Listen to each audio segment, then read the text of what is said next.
Ladies and gentlemen, welcome to another episode of the Battle of Ontario Hockey Podcast, featuring a Senators fan and a Leafs fan. We're here to talk about your two favorite teams, the rest of the NHL, local hockey, hockey all around the world, and to bring back memories from your favorite hockey teams and players. If you love the Leafs, Sens, B-Sens, NHL, or any other hockey, including the late Belleville Bulls, you are going to want to tune into our podcast. The gloves are off, the buckets are spinning, let's get the chirps flying.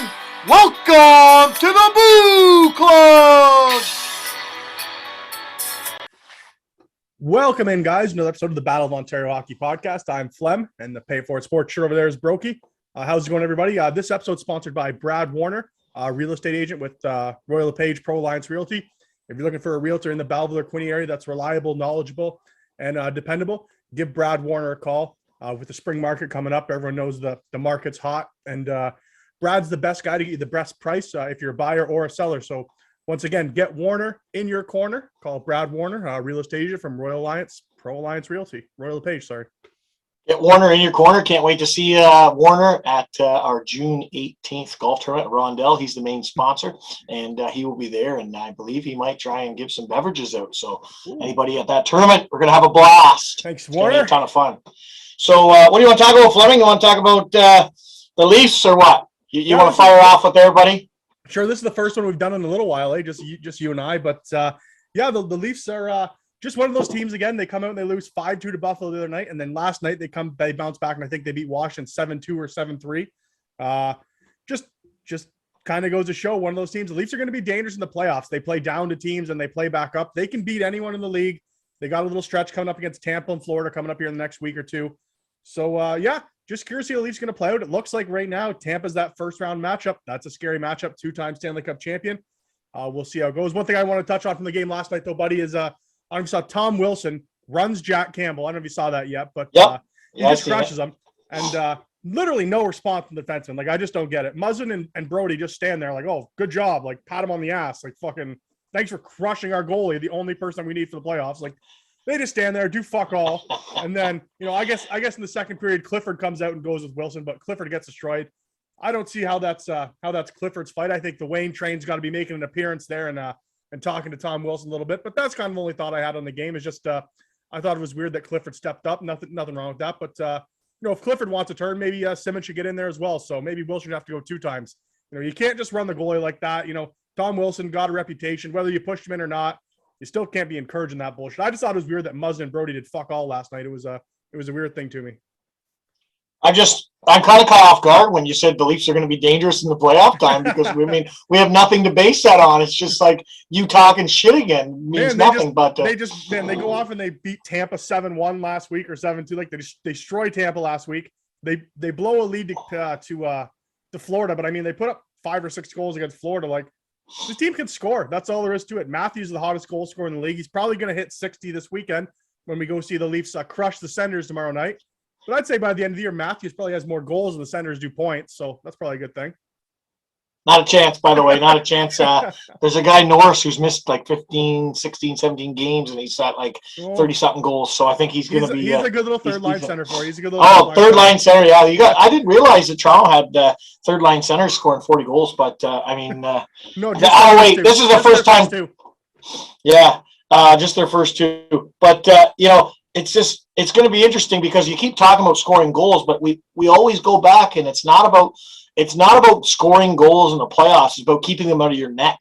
You're not going to winning 7-6 and all that in the playoffs. So, I mean, you're still talking like it's the past, buddy. I think you got to wake up here a little bit with your Leafs and realize you're talking it's about the defense. Past. All you're doing is talking about last year, the year before. But you're talking about goals. Look at how many goals they scored. Do you think the Leafs are going to win games 7-6, 7-2, 7-1 in the playoffs? Because I'll bet that on you right now. They'll win a couple. Yeah, for sure. Oh, Jesus. If the Leafs go to the third round, they're winning one game 7-5, I guarantee. The third round? Well, how about the third game? They were going to win one or what? But no, I don't know. I've already said it's a coin flip. Like anybody coming out of the Atlantic, that's a coin flip. Like whether you get Boston, whether you get Tampa, whether you get Florida, I mean, I think all series are a coin flip at that point. So, we'll see how it plays out. Do I want Tampa Bay? No, definitely not. Tampa Bay is probably the last team I want from that group.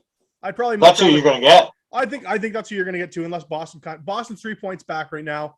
No games in hand with a bad loss to Ottawa the other night, so that really hurts the Leafs Boston matchup. But I mean, I'll take anything. I mean, I would love to see the Leafs Boston. If I get to choose, if you say pick a team, I take Boston. One, I think they're the softest matchup, probably with the weakest goaltending. Not saying Swayman's not a good goaltender, but and then just 3, just kind of bury that demon, right? If they get that chance. So I would take Boston. That'd be my preferential matchup. But if you give me Florida or Tampa, I probably wouldn't complain about it either. I think everything's going to be 50-50 this point.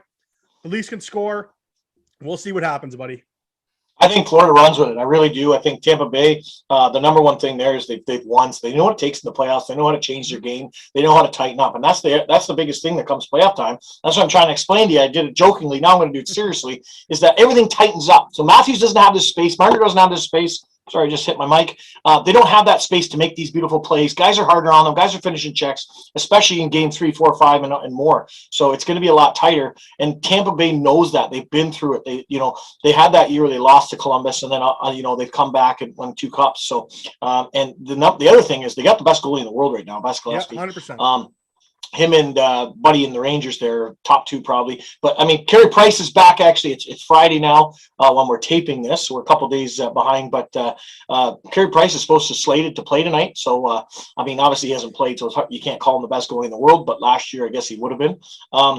Yeah. So I mean, Boston. You got what is it? Young goalies in there without much experience, and so I think I would agree with you. And I feel like it's that we talked about this before. It was like Pittsburgh, Washington, where Washington finally got over the hump and beat Pittsburgh. Yep. It's the same thing. So I think it would be better to play them for sure. Mm-hmm. I think Tampa's still really deep, and I think they have a chance to go to win another Stanley Cup, which would be insane. I don't know if I'd bet on it because it's really tough to do, and the odds are against them. But I think that's Toronto's toughest. Like I think Boston's a lot easier than, and then you talk about Florida, which they don't think they really have a chance to play, but not in the first round anyways. But I think Florida's going to be. The players they picked up, I just think they're going to be stacked, and I think it's Florida.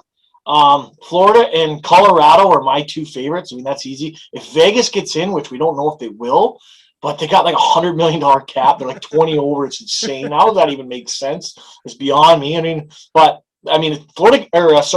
If Vegas gets in, that's going to be insane. We could see a Vegas Colorado first round matchup, though, could we not? So if that happens, that'd be just nuts. I mean, that'd be the high. That might even, that'd be like a finals thing or at least conference final. But I mean, so I'm excited. It's going to be cool. And just one more thing I want to touch on the playoffs is I've heard a lot of people bitching about the playoff format and how, Toronto, it's not fair. Toronto has to play Tampa. Maybe they should get Washington or, one of the teams on the other side. I don't really, and this is from a Leafs fan, I don't really give a fuck about that. Like, I think the NHL has done the perfect thing with this, where the first 2 rounds of the playoffs are the most entertaining. You're going to get to see the matchups the fans want to see. And whether it happens in round 1 or round 3, I really don't care when it happens. I want to see it. I feel like all the hype's right up front, round 1, round 2. Everyone's in it before their teams kind of get knocked out. Some people fade off, right, if your team gets knocked out. So I love the current playoff format. I love that there's always a possibility that Toronto can play Boston or Toronto can play Montreal or Ottawa when Ottawa, 5 years from now decides to make the playoffs. But I just love that that's an option in the first year, and the NHL encourages that. I think I'm the only person I've only have a couple of people that ever agreed with me on that, but I just love it. Those are the games I want to see, and I'm glad the NHL's setting it up.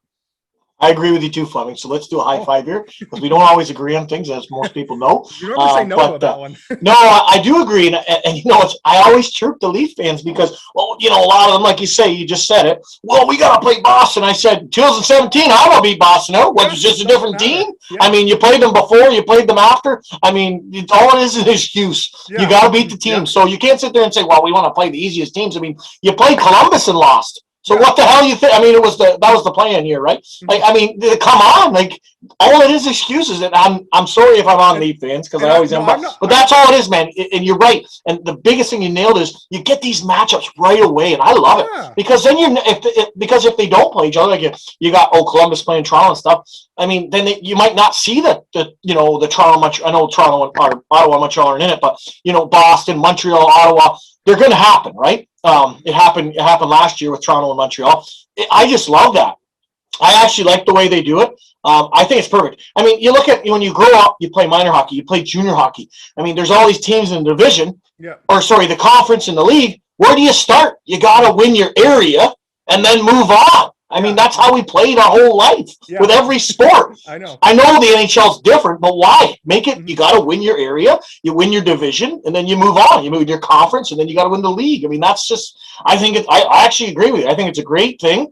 I think it makes for some really good rivalries because these teams are going to start playing more. Like Boston, Toronto, it's a rivalry now, right? Yeah. Just because of that, because they've met so many times. It wasn't set up this way, like it wouldn't happen. There's probably no way, right? Like if you just go 1 plays 8, like you're going to get all these crossover matchups, and they're going to be 1 point apart. Like just give the people what they want to see. Like I don't care when Toronto Boston happens, whether it happens round 3 or round 1, but I want to see it. That's the point of it. I want to see it, so put it on the fucking TV. That's all I want. And good job, Gary. That's probably one of the only good things they do. But I love it. That's just what I got to say about it. No, I agree with you. And Ottawa's going to be in the playoffs next year, buddy. That's my prediction. I'm not going to put a guarantee on it, but I would bet on it. Have we bet on it? I can't remember. Yeah, we did bet on it. We got. You gave me 5-1 odds, didn't you? No, we got straight up even. Yes, I think you gave me 5-1 odds, but holy, we're going to have to go back on the tape here. Anyways. Before we get on to anything else, I want to plug one thing. Broeky is Pay It Forward Sports did run the Kings of 4-on-4 championship last weekend in Marmor and Madoc. Congrats to Anthony Flores and the Genies on winning a trip to Caesars Palace in Las Vegas. Guys, it was a great tournament. Tons of fun, some great hockey. And that was our last hockey tournament of the year. But May 14th, Broeky, we've got the first golf event coming up. It's the Winner's Choice opening round tournament.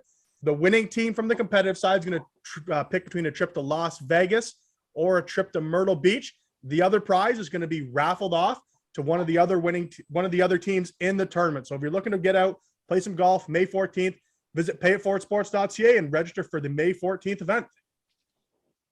A trip to Las Vegas or a golf package in Myrtle Beach. It's not a trip to Myrtle Beach. But anyways, so just to go on with this, so my team lost to Anthony Flores. We should cut this out because Anthony, I'm already scouting for next year, buddy. I've already signed one guy for next year, so I'm ready to rock. And we've got some big plans. I mean, this tournament was awesome. Let's talk about the tournament for a minute, just because it was a ton of fun. I'm very, very biased because obviously we're running it and I'm in it. But that was the most fun I had in a hockey tournament in a long time. We had a little bar there. I think it went really, really well. Most guys went up and at least had 1 or 2 beer throughout the weekend, especially on Saturday. The glass, the whole situation there, I know it's only one rink in Marmora. We had Madoc as well, but the bar there, it's a perfect setup, wasn't it, Flem? You got the great big glass. It's 3 rows of seats or whatever, benches, and then you got the bar up top. So it went perfect. I think everybody, for the most part, unless some of the teams that went 0-3 maybe didn't enjoy it as much. But that always happens. But no, I think most people enjoyed it. And the last thing I want to touch on was the 4-on-4 concept. So we kind of tried this out. This is a bit of a trial and error for us. I think it's awesome. I know my team loved it. And I talked to a lot of other guys, and I think it cuts out a lot of the BS, after the whistle, sticks and stuff. You're still going to have that, but if you have less of them out there, there's more room, there's more skill. And I think a lot of the guys that play now are those types of players when they get older, right? I loved it. So I know that the test run for us, the 4-on-4, went well, and we will be running more 4-on-4s next winter. Look for it because we might go big, guys. We might go big. It could be a ton of fun. So last but not least, I'm scouting. I've already got one guy signed up for next year on my team, Anthony. So we're coming for you. We're going to Vegas next time. But no, congrats to them. They had a hell of a team. They really did. I think they had a lot of good players. I think they had a pile of guys that went to college in the States years ago. Like I think one guy was in Bowling Green and a pile in D3 and stuff. So they had a lot of guys that were lots of skill. And Anthony there, great goalie. I think I actually played ball hockey against him in Tier 1 years ago in Toronto when I was about 30, 40 pounds less. But no, it was a ton of fun. I know my team loved it, so we're excited for the next one. And just shout out to the Ice Hogs and the KW Vikings for making it to the semifinals. They made it Sunday, and 2 great semifinal games. One was in overtime, the other one was a 3-2 win. So 4 teams definitely in the hunt, and probably more, right? Like even the teams that 6, 7, 8, even some of the teams didn't get in. There was just some great hockey. So come on out next year. We're going big. Kings of 4-on-4, baby. Yeah, we beat the yellow team. What was their name again? Ice Hogs. We beat them in overtime. What a game that was. So there's some younger kids on that team, and they lost in the finals in our 3-on-3 tournament. So they're right there. I mean, they just pick it up a little bit more. They could win one of our tournaments. So good for them. So there's a lot going on with. You want to move things here with the Ottawa Senators. They seem to win a few games in a row, lose a few games in a row. I told you, we just talked about it. My prediction: they make the playoffs next year. They need to be healthy. They have missed. If you take Shea Weber, well, I don't even know. You might even be able to include that now, not Carey Price's back. But I think they have the most guys missed for the whole season. Like as far as COVID and injuries. So you take those, you get those guys in. Shabbat's been out for a while. He's done for the year. Matheson, they all missed games. And you get Sanderson and a couple more guys in. I see it, man. I see it. I know you don't. I don't know what this Forsberg guy's been lighting it up. Timmy Stitzel, this is my next thing. He's got 50 points now. It's pretty damn good. The guy's 20 years old. He's put 50 points up. Maybe he gets to 60. I don't know. I know that's not, Matthews has 60 goals. I get it. Matthews is playing unbelievable. I'm not. No, hold on. Not Matthews playing unbelievable. Matthews is the best player in the NHL. Let's just switch that. I don't know. Okay, let's talk about that in a second. But and then Marner as well. Marner's another guy that doesn't get enough credit. I mean, he's having a phenomenal year. Like good for them. I'm going to tell you guys, like you touched on the bus trip, so I'm so pumped for this. Like I said before, this is my third one doing it. I'm 1-1 with Ottawa, and Ottawa's been the underdog every year. So this is huge. I really hope we pull it out tomorrow. I'm going to be honest, what would be the coolest situation for me as a Sens fan is like Ottawa win like 5-3 or 5-4 and, or whatever they score, but Matthews gets 2 goals and hits 60. I feel like that would be cool to see. Wouldn't you think? Oh, yeah, that's going to be great. When was the last time a Leaf hit 60 goals? Has it ever happened? I don't even know. I don't know if Sittler hit 60 or not. I'm not. I don't know, Rick Vive. I don't know if they ever hit 60. We need to do this. You're the stats guy. Come on, Flem. Well, he put up 50 goals in 50 games. Like that is a crazy stat. Yeah, right there. Yeah. Like it wasn't consecutive. I know what whatever you say, but 50 goals in 50 games NHL, man. How unreal is that? I don't think Ovechkin's ever done that. So, without a couple like short in the last few years, like Matthews might be a guy in that hunt for. I'm not saying he's going to get the goal record ever, but I mean, he's had a few years cut short now, and he could already been to 60, right? Like he's phenomenal. He's the best goal scorer in the NHL, hands down.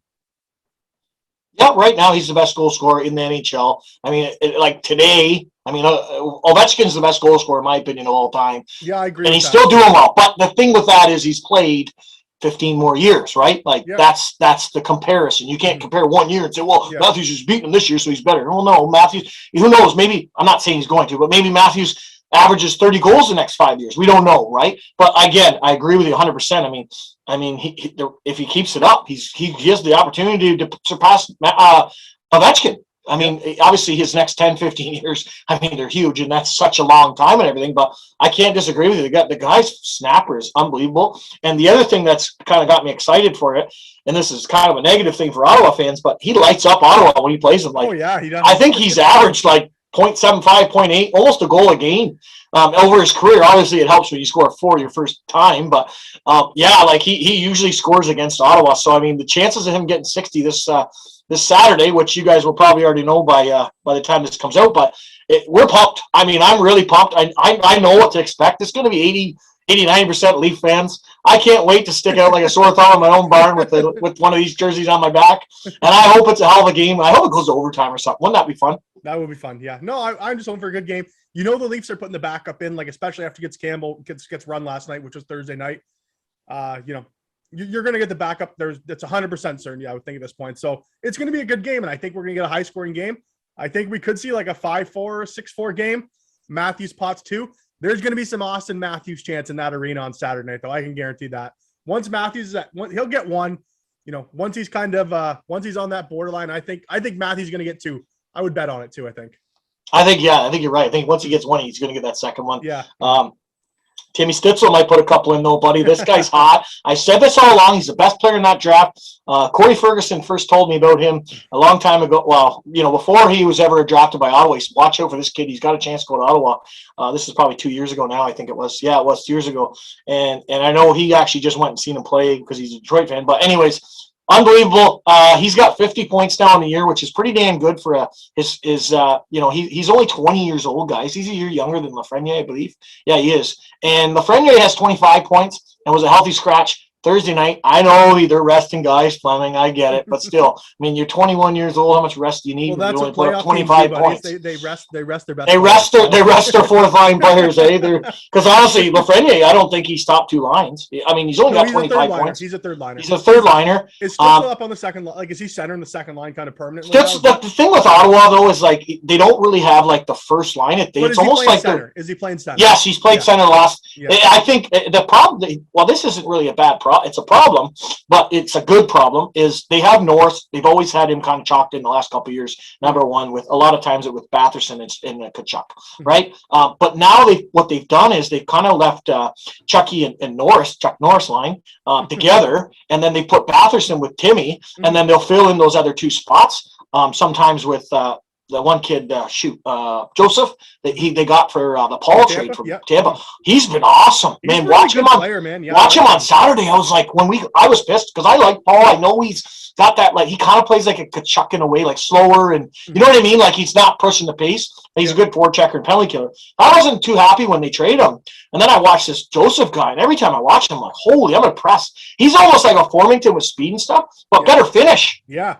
That's Formington's problem. He does, and you know, I don't have the jersey behind me, but I got a Formington jersey, and I love the kid, but he just doesn't have quite the finish. And he's been playing with winners the last couple of years. Like, he's been in the Tampa Bay system. Like, he's around, Point, Stamkos, Hedman.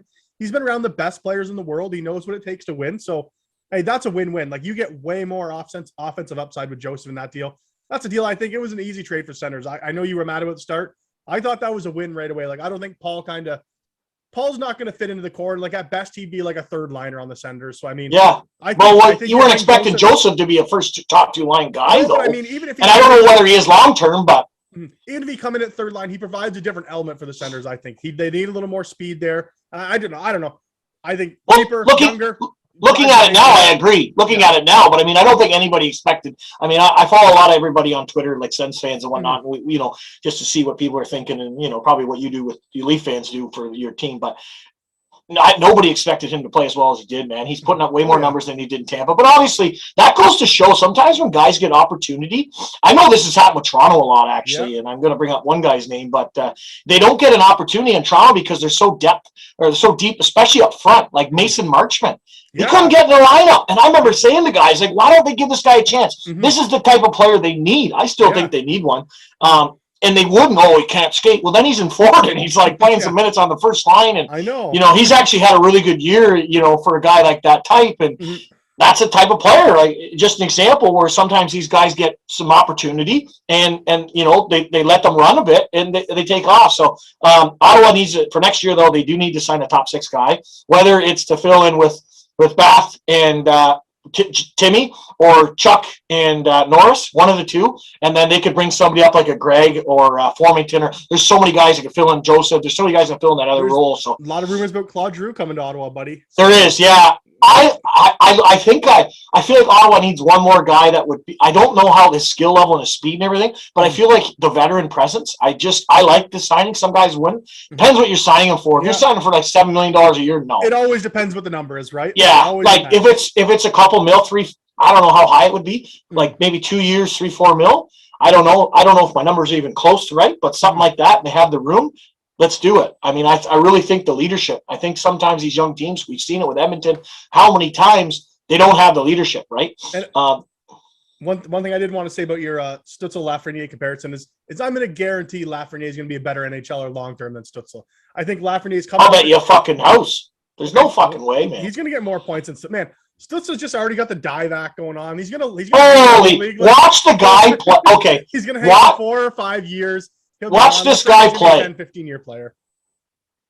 Who's going to be a 10, 15-year player? Lafreniere. And you don't think Timmy is? Timmy's going to be the star of Ottawa. Timmy's going to be Timmy. Can I tell you this is what you're going to hear. Timmy is the next Daniel Alfredson of the Ottawa Senators. No way. Mic drop. That's what he is. I'm telling you right now, he is. I'm calling it. The guy's fucking phenomenal. You don't watch enough games of Ottawa, man. You watch him this Saturday. Watch his hands. Watch his smarts. Watch everything. The guy's fucking phenomenal. Watch him. He's 20 years old, man. He's 20. Austin Matthews was a rookie when he was 20, I think. Or actually, he just might have turned 20. But anyways, I 100% disagree with you. I don't know where you're getting this information from, because I don't know if you're just asking Bill at the fucking rink or what. But anyways, yeah. Where were we next, buddy? So Ottawa's going to make the playoffs next year. Timmy Stitzel is the next Daniel Alfredson. I don't know if he'll be the captain, but I'm just saying that big European presence, big name guy. That's my opinion. While we're on Ottawa, did you want to talk about Eugene Melnyk a little bit? I know you read the Athletic article on it, and do you want to go there? Yeah, let's talk about this too, because I think I read it last night. So you have to read it on the Athletic, which you have to subscribe for. Of course, my cheap ass never did, but then I did last night because I had to read it because everyone's commenting on it, all these Sens fans.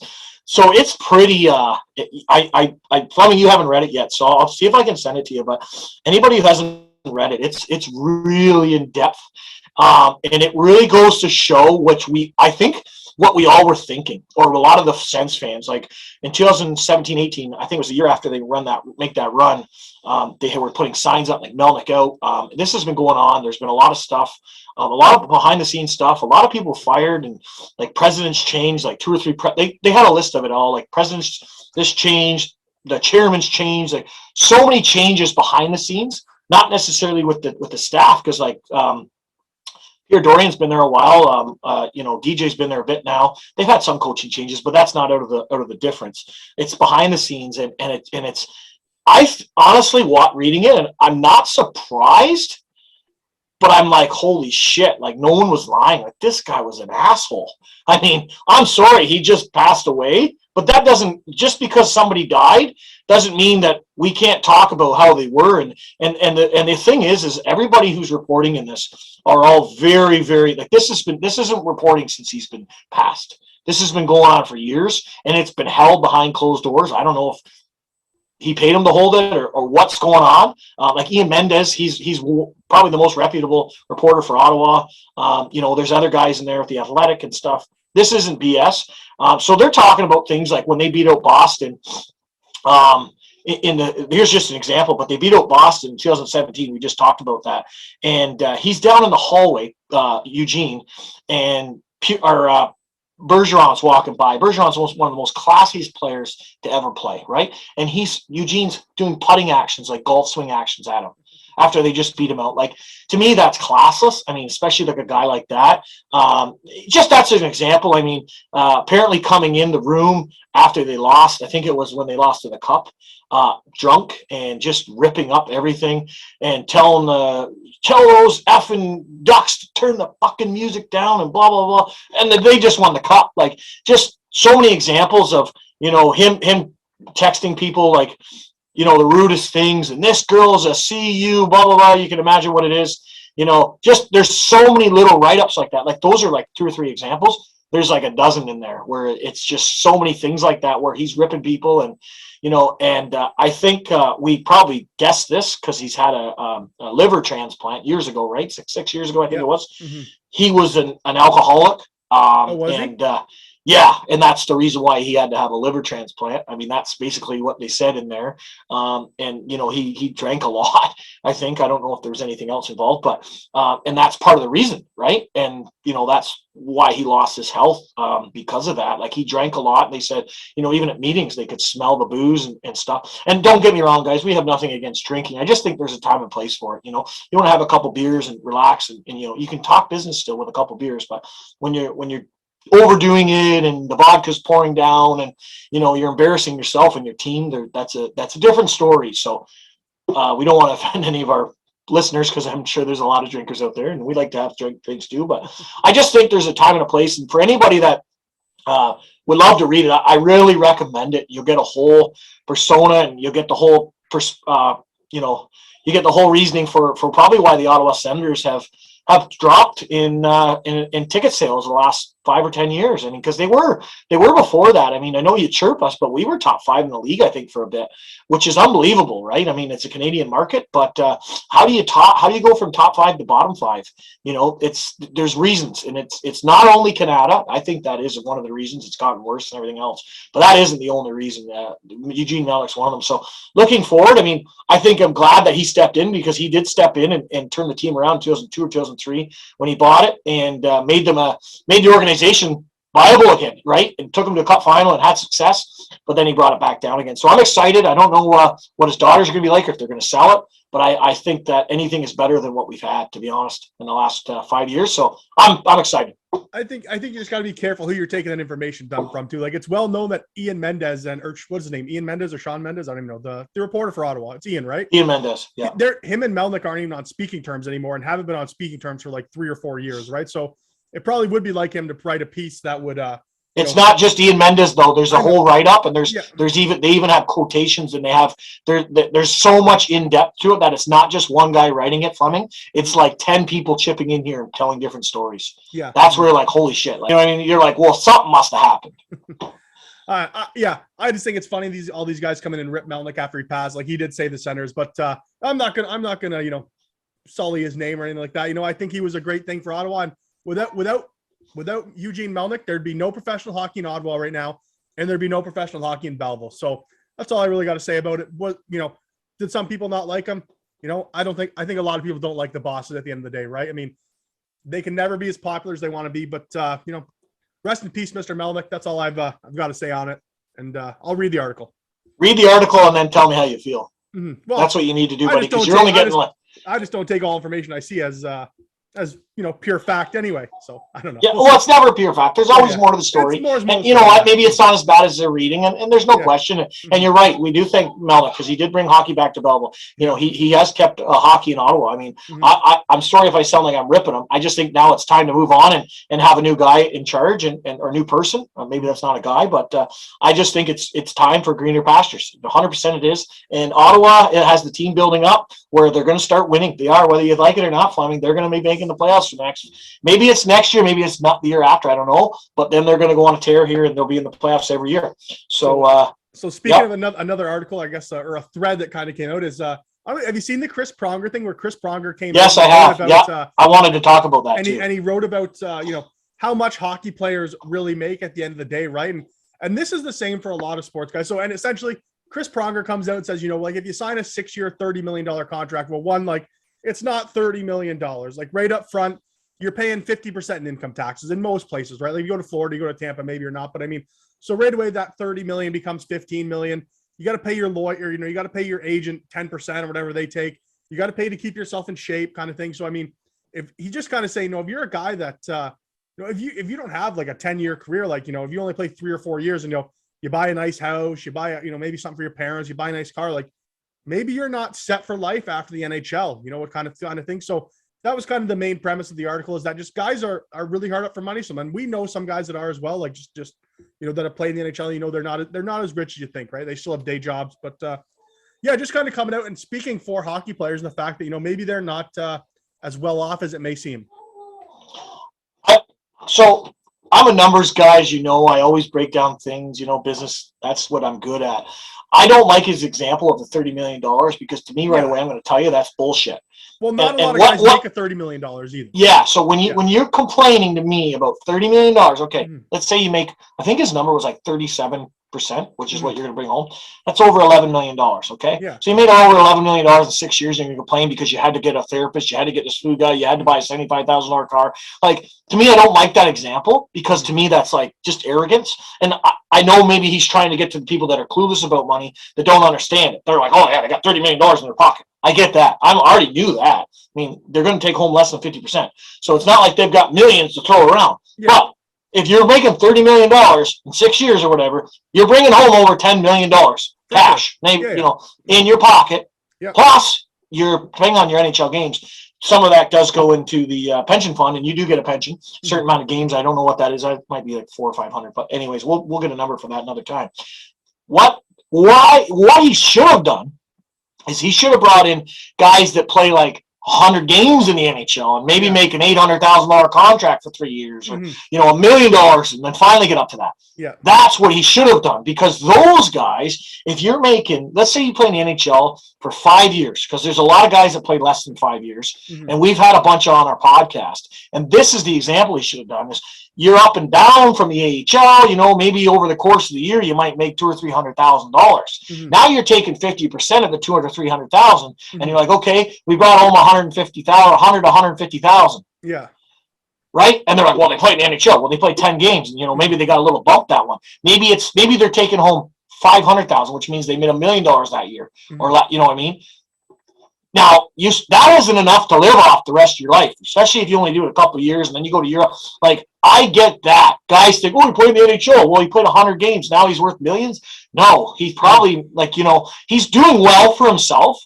No question. And if you're smart with your money and you invest it in the right things, that's the key, is being smart with your money. And I think that's the point, is there's no financial literacy taught to these guys coming in the league at 19 or 20 years old. Like, I can remember you and I, 19, 20 years old, we probably weren't making the best decisions with our money, and we didn't have $1 million in the bank, right? So what we were doing was we were going down to that pizza place where Fleming worked, and we were paying $5 for an extra large pizza with literally a steak on it. We put every single topping on it. So $5 for that pizza was one hell of a deal. It was like a $40 pizza.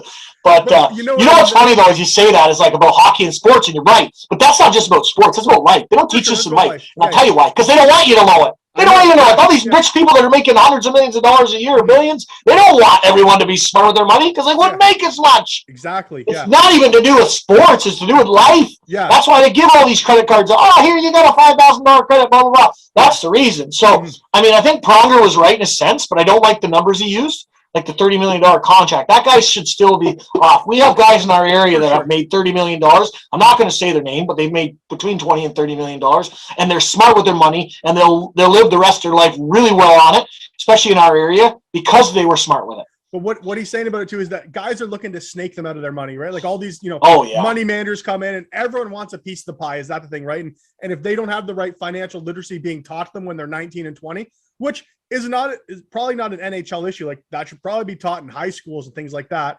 But like you said, they just want to teach, they're just trying to build up employees at that point, right? Like, they're not trying to make people super successful in high school, which is why there's private schools and things like that. But besides the point, I just think there's a lot of opportunity for these guys to be taken advantage of. And and every guy said on the podcast, when you're so deep into hockey, all you're literally thinking about is that next day playing hockey, right? And maybe you're not managing your money like you should. And there's guys coming in and telling you all these promises, and at the end of the day, maybe they walk away with more money than you, and that is a problem. And some of the NHL probably should investigate and help the players with. But yeah, I just don't think it's when you make the NHL, it's not a free ticket to be rich the rest of your life. I think Anthony Stewart said this the other day. He said his first year, he had, when he signed his first deal or something, year one, he made $2 million. So he went and he put a couple $100,000 down on a house and bought a car, kind of thing. Well, next year he gets sent to the minors. And he's making $6,000 a month. Well, his fucking mortgage payment is $6,000 a month. You can get into trouble pretty easily, pretty quickly, right? If you don't maintain that, if you don't maintain the NHL, say, in a roster. Yeah, and the other part to go with that is it depends who you're trusting with your money. Exactly. It's happened so many times over the years where these agents or these player, I don't know what to call them, but I think Bobby Orr was the first one. I think I don't forget the guy's name, but he was Bobby Orr's agent. He was a pile of other guy, and he literally stole their money. He literally was like, "Oh, we're paying this," and these guys, especially back then, these guys probably even now would be the same. "Oh yeah, we're taking care of this, we're taking care of that." Mm-hmm. They're thinking they're paying their income tax, which income tax for these guys is a lot of money. Alan Eagleson, that's it. And then all of a sudden they go and they get a $5 million bill because they hadn't paid their income tax in 6 years or whatever. Yeah. Mm-hmm. And they're like, where does that money come from, right? Yeah. So that guy was a huge, and the other one was it Jack Johnson, where his parents, his dad was looking after his money and he went bankrupt. Yeah. So, and that's his own family. So that's horrible. I don't know how you could ever do that to your family. But again, the other example, there's another one I won't use, but the one is Vander Kane. But that's himself being too. You're going to Vegas when you're 22 years old and you got a stack of money, and then 5-7 years later you're bankrupt. What do we think you did with that money, man? That's partly his own fault, and maybe it was the way he was raised or taught or whatever. Maybe it was just him. Did you see? I know you don't like him, but did you see the Vander Kane Ryan Hartman thing where Hartman got fined for giving Vander Kane the finger after the fight? Yeah, and then fans are sending Ryan. They sent all the money in, yeah. But Vander Kane's ex-wife sent him money. I didn't know that. I did not know that. And he's going to donate it to a charity, he said. But I didn't know the part of it. That's funny, man. That's and that guy, I just feel like he's just got the most. I think he's the most negative vibe person in the NHL. How could you be worse than that? What it is you only get so many chances. Yeah, he said right? After a while, when you think your shit doesn't stink, and then everyone just kind of thinks you stink all the time, right? So people just don't trust him. That's the main thing, right? There's no trust factor there. sure, he might be good for, he might be good for Edmonton, but when it goes bad, it's going to go bad in a really bad way. And it's going to piss off the wrong people. You're going to piss off Connor. You're going to piss off Leon Draisaitl. Is it worth it for a year or two? We'll see. We'll see. We'll see. This could be long-term effects. Right? Like, how can anyone give more than a 1-year deal? How could you give a Gander more than 1 year? You couldn't do it. No, you can't do it. Because you don't trust him. You don't trust him to make the right decisions. That's the bottom line. Yeah. Can I do a 30-second thing, Fleming? Yeah. I just want to say one thing. We haven't done this in a while, but I have a huge recommendation for a show. And I know I told you and I've told all my best friends. Winning Time, okay? I'm not a basketball guy, but I do watch a little bit. It's about the 1979 LA Lakers, the guy buying the team, the coaches, getting all the – it's phenomenal. It's on Crave. Not everybody has Crave. If you don't have Crave, get it. I'm telling you. There's only 6 episodes out. They come out every Sunday. I watched all 6 episodes and started watching it again within like the last week. I'm not kidding. I love it. It's for me. I know I'm a business guy and I'm a sports guy, so it's perfect for me. If you like that type of stuff, guys, I'm telling you, it's absolutely phenomenal. Watch it. Anyways, that's all I want to do. Oh, and we have something big coming, guys. We can't announce it yet. I don't know when we're gonna. I mean, like we've said, okay, I'm not gonna BS here. We said, oh, we've got big things before, and they were big. They were big. Like we're giving away trips to Vegas. I mean, we're gonna have in May. We're gonna have our 3rd trip to Vegas. Unbelievable. Tell me another business does that. Yeah, big. That's big. This blows it all out of the water. Oh yeah. Okay. Out of the water. Something like this hasn't been in the Quinte area in over 5 years. I mean, I know there's other golf tournaments out there that they claim to be the biggest one. This is going to be the biggest thing going.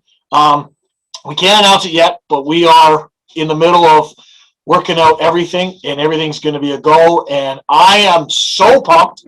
I know, Fleming, we've talked the last couple of days, and I'm just like, it's going to be awesome. And this is going to be a yearly thing. So get ready, because Pay It Forward Sports is coming in hot. Hey, Richie? Absolutely. But that's all I can say, because I'll just keep talking about it. I almost blew it there, eh, Flem? Yeah, I know. You got pretty deep in that. Well, I mean... and like everything Pay It Forward Sports does, a part of the proceeds from everything we do goes towards getting local underprivileged kids into sports, and we have actually started doing that, guys. So I think we've got about 10 to 12 kids already committed to sign up, play spring or summer sports, whether that be ball hockey, baseball, soccer. There's a dance, a racing. A kid that does some racing. So, go-kart, yeah, go-kart. So we're helping tons of kids in the community, and I think best estimate is we're probably going to put between like 18 and 20 kids into sports just this summer, and there's going to be tons more coming in the winter come hockey season. So we're very proud of what we're doing here. We're helping the community. Guys are coming out having great times at our tournament, and I think overall it's been a really positive thing what we're doing for the community, Broeky. And we're looking for more partners. Every little bit helps. And just to go on with that, the biggest thing for us is our partnerships with businesses, local businesses, which you guys know we already have a ton. Just the last couple tournaments was Monument Geomatics and Rajat in Tweed, Rajat Home Hardware in Tweed. So thanks to them, we have the Smoke and Leaf in Napanee. I said that right? Yeah. That's our next one in May. And then Brad Warner, real estate agent, is the main sponsor for June, and we're going to be looking for more. But guys, thank you so much for those partnerships and sponsorships. It's amazing. But thanks to everybody who's participated. We already have a pile of teams. I think we're close to 20 teams at least, probably around that right now, Flame, for our May tournament. And we've got more coming in. More guys said they're going to come in. It's going to be a ton of fun. We should have over 100 golfers again, and that's May 14th. The winning team wins a trip to either Las Vegas or a golf package, which is hotel and 3 rounds of golf in Myrtle Beach. A ton of fun. You can pick it. Whoever wins picks one or the other. The other one is going to be drawn off that day. So 2 trips are going to be gone away. Plus, we're going to have a pile of prizes. You can win a trip, a $5,000 trip.